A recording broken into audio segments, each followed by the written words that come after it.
Okay, we are back. This is the second segment of a two-segment special that I'm doing with my great friend Shep in the Wild. I hope you guys all could tune in. Last week, we had an incredible first segment, and we are just going to lead right into where we left off on the last show. And if you're just tuning into this episode and you don't know what I'm talking about, you have to turn around and watch the first one. So, without further ado, I have Shep here. He's live on his Instagram still. We're recording. Shep, let's go straight into where we left off from the last segment and dive into where you're at today. You started talking about fitness. Let's talk a little bit about what fitness has done for you within your day-to-day. And let's talk about how you're able to create the habit of fitness. I mean, how are you able to stay going to the gym? I know you mentioned last segment that you have a very strict mentality about the gym, but for people listening, maybe what are some of the things they can do to start forming the right habits to become, a gym rat? But gym rat, that's an interesting term. I don't think that's a term for everyone, but I want to emphasize that strength is defined by you. No one can tell you what strength is. So if you are at all afraid of the gym, or maybe you have some sort of preconceived notion of what the gym is, throw that out the window, because I'm not here, and I don't think anybody else should be here to tell you what strength is or what is good fitness or what is bad fitness. If you're out there trying every day, that's what matters the most. Now, as far as keeping motivated and creating the habit to go every day, I think it's important to draw a line in the sand, to create a mentality for yourself, not just in the gym, but across the board. This is personally what I do. If I don't do what I say I'm going to do, then I am experiencing this. There's a consequence. I'm not a good person. I'm not living up to the life that I am trying to live up to, or to the person that I want to be. I try to make it not just about the instance of going to the gym, but about the entirety of my life. And for me, that's just, I need to do what I say I'm going to do. And if I don't, I'm a shitty person. And I don't want to be a shitty person, so I better get my ass to the gym. And kind of like I mentioned on the last episode, the alternative for me is death, because I have arthritis. And so if I don't go, the consequences for me will be actually great. And I don't want to end up back in a wheelchair. Yeah. Would you say that we as a society have kind of lost value in keeping our word, like you said, and if you say you're going to go type of situation? I mean, there's a very alarming percentage of Americans that don't go do any sort of physical activity. I mean, why do you think that is? Do you think we're too easy on ourselves? Oh, we're weak as fuck. Yeah. Like, America has become weak. And I love my country. I love my country so much that I went and was willing to give up my life for it. And when I say that, I fucking mean it, to the point where I had accepted my death at 18 years old to go over and fight for a war that I didn't even know if I believed in, but it didn't matter. I love my country enough to do it. Mm-hmm. Yeah. But we're weak, and we sit around and we say, America is the greatest country in the world, and we're the best, and America is number one. It's not true. We've been surpassed.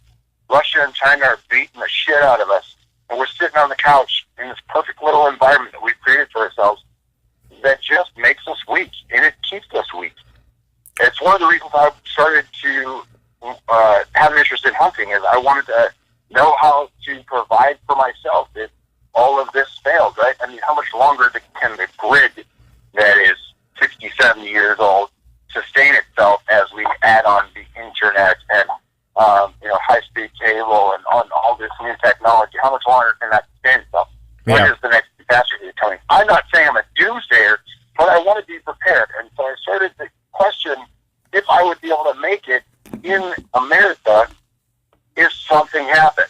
Because, like I mentioned, we are a generation that's sitting on the couch with our necks down and our noses in our phones, not aware of what's going on, and not in the gym, and not pushing ourselves physically and mentally. Mm-hmm. Everything's given to us. It's a very easy existence.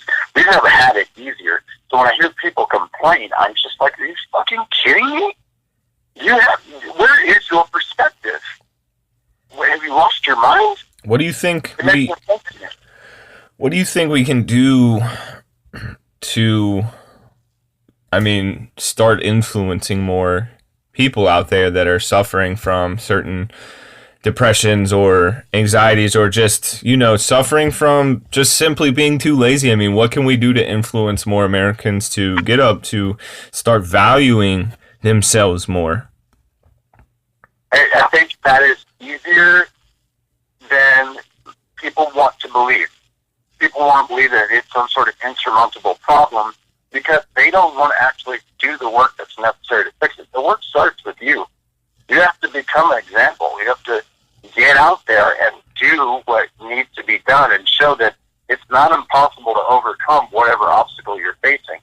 If you're someone who has multiple sclerosis and that's the challenge that you face, and you go to the gym every day and now all of a sudden your condition improves, what does that say for other people with multiple sclerosis? I think no matter what it is you face, you just have to be a leader in action. And America used to be that, but we got lazy. We got soft. We forgot about what it meant to put in that work and have that work ethic. And we forgot about what it meant to hold your word and have honor. Mm-hmm. So we need to just go back to that. We're on this slippery slope where the squeaky wheel gets the grease and the rest of us suffer for it.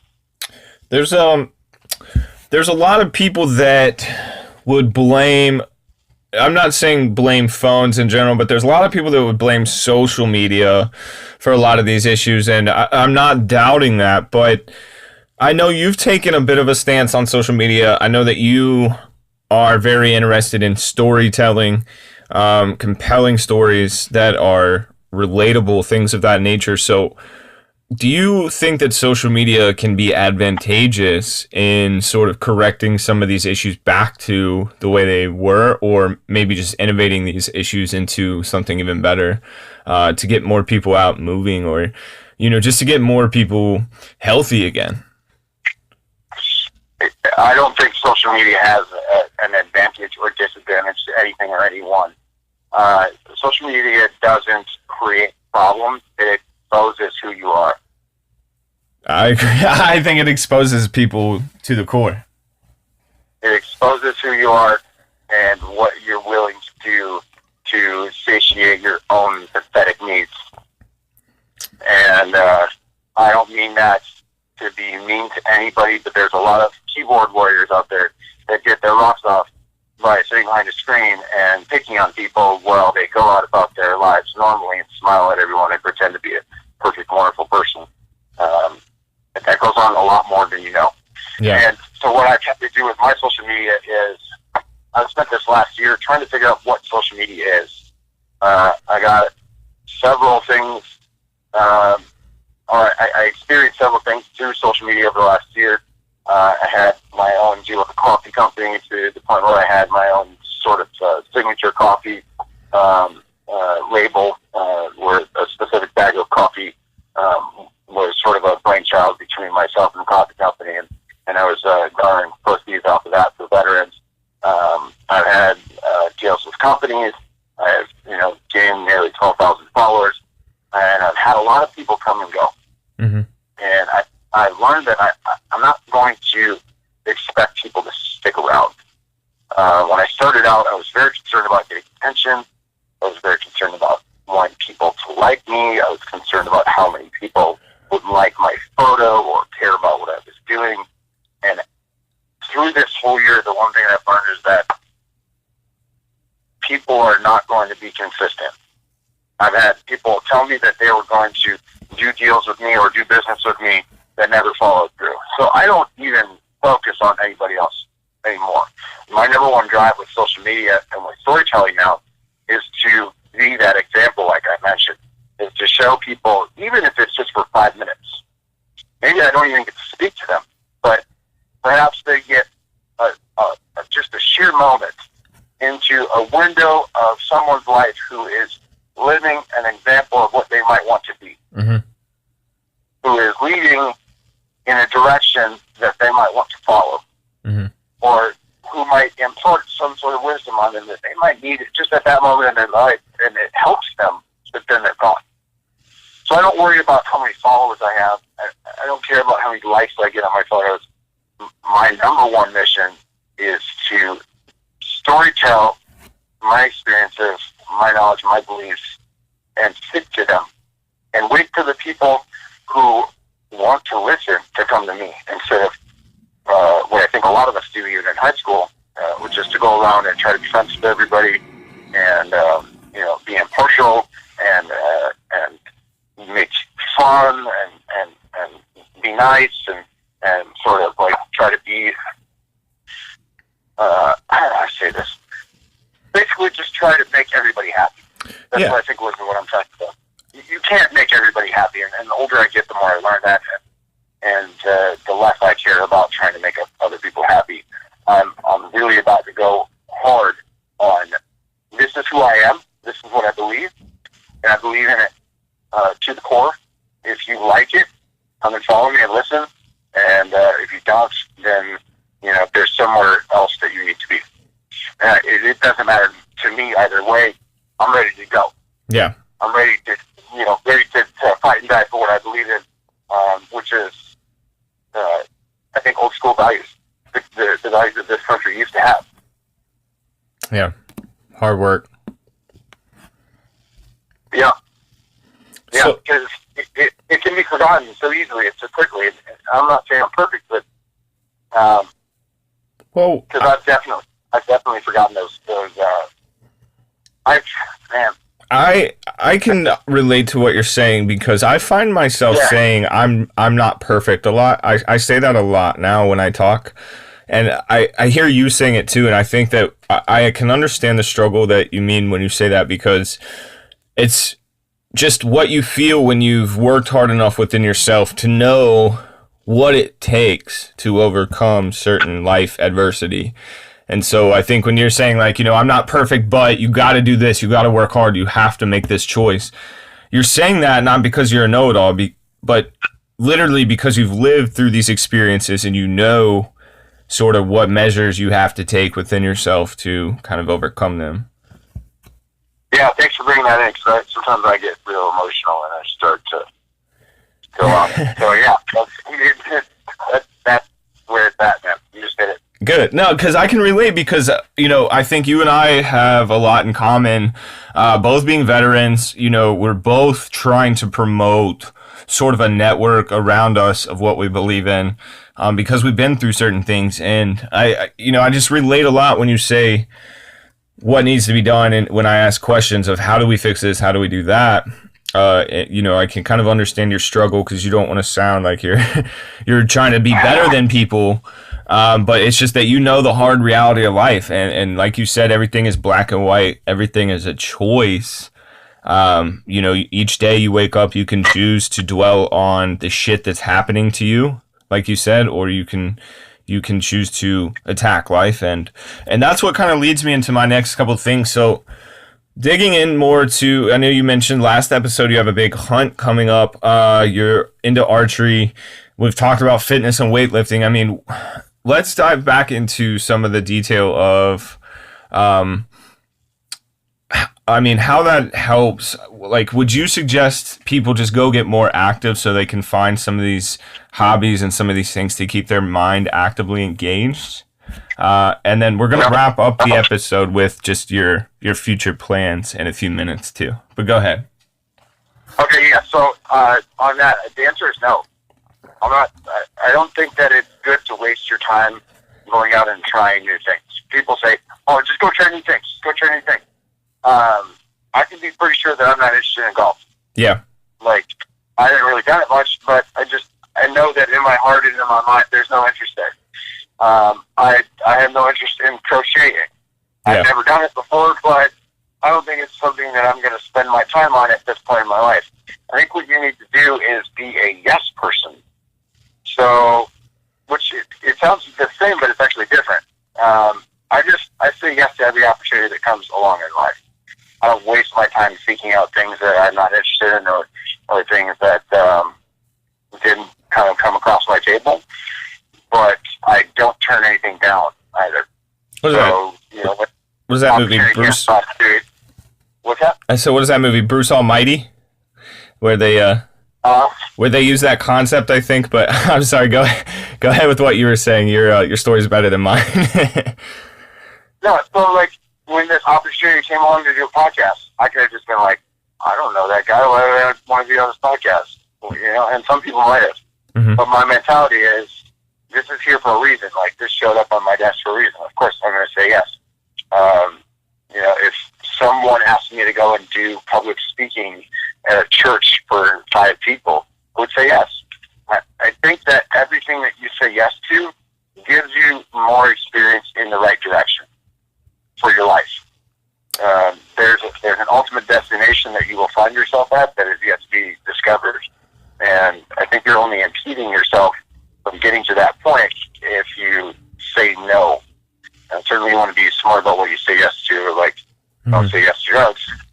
I'm not saying if someone comes along and says, hey, you want to do crack cocaine, you should say yes. But say yes to things that are going to be smart, that are potentially going to offer you growth or new opportunities or new experiences. Right. And even when you're unsure of the result, I think that's important to remember because... Oh, totally. And I was wanting to touch on this too. People out there that say like, oh, I could never influence somebody else. I could never be a social media personality. No one's ever going to want to listen to me. I'll tell you what, this time last year, nobody was listening to me. I was just another person on Instagram, strolling around, looking at other people's accounts who were doing awesome things. And one day I decided that I wanted to really understand social media. I wanted to know how did someone get 5,000 followers? How did someone get to have these deals with companies? I wanted to know. And so I stepped out there and I said yes to myself. Like, that's the other thing. Say yes to yourself. Take a chance. Just try it. The worst thing that can happen is you'll fail, you'll learn from the failure, and then you'll take that and it will pop up at some other point of your life and you'll go, oh, I remember when I did that and I failed. I'm going to try to do it this way. And maybe you'll win. Maybe that failure that you took 6 years ago will become the win that you need tomorrow. You just have no idea. I'm a big believer in social media in the sense of it's just there, it's huge, it's a massive machine, and it's not going anywhere ever. And so I think that you're very, very intelligent for what you just said, for wanting to dig in and understand it. And I know there's a lot of pressure on people, and this is probably why a lot of people don't think that they can become an icon or an influencer.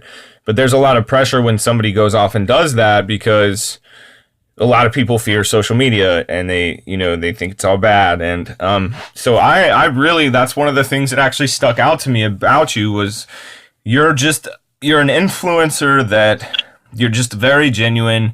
And I think that you have something that is incredible, because you're so true to your brand and your message. And like you said, you have core beliefs and values that you're going to present. And that's just how it's going to be. And I think it's absolutely amazing what you're doing. Tell me about... So long as you have a heartbeat and the ability to put your middle finger in the air, nothing can stop you. So fear is stupid. And if it's not going to kill you, drive on. Did we have anybody... I know... Okay, so for anybody listening to the podcast, Shep was live during the recording on his Instagram. Shep, did we have any listeners share a quote that they live by for this episode? I will check here. I didn't make any notes. It's okay. We're not running out of time or anything yet. Okay.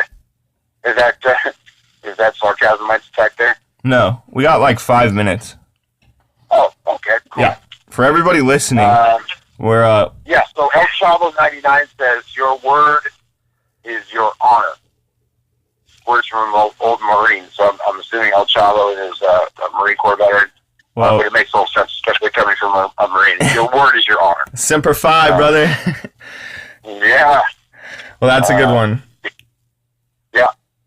So I have a kind of a thing that I did, kind of going back to stepping out and saying yes to yourself. The very first thing that I did is I made a mission statement for the life that I wanted to live. And it was very simple. I went to my laptop and I just started typing, and this is what I typed. Your new life. That's the head of it, like the big title at the top. Shoot, hunt, lift, travel, and storytell. Below that I wrote what I wanted to do or how I would execute that. Document, create, produce, inspire, and motivate. And then below that, in smaller words, I wrote the word how, question mark. Because that's always the thing is, like, you might have something that you want to do, but I'll guarantee you that one little question is going to come up and it's probably going to stop most people, is how. And so I answered that question. I took the time to really answer that question, and I said, just keep going. Mm-hmm. Work, train, grow, compete, right? Compete with yourself, compete against other people. There's nothing wrong. Yeah. Competition. Send an email, make a phone call, right? Take a risk on yourself. Like, what's the worst that's going to happen? Someone's going to laugh at you and say, no, I'm not going to have you on my show. No, I don't want to do business. Just do business with you. Cool. Move on to the next person. Someone will say yes to you eventually. Live without limitation or fear. Break barriers every single day. And at the very bottom, I wrote, failure to do these things will exclude you from living the most amazing life you can possibly have as the best person you can possibly be. Which goes back to that mentality that I have. Failure to do X, Y, or Z that I have said I'm going to do will result in death.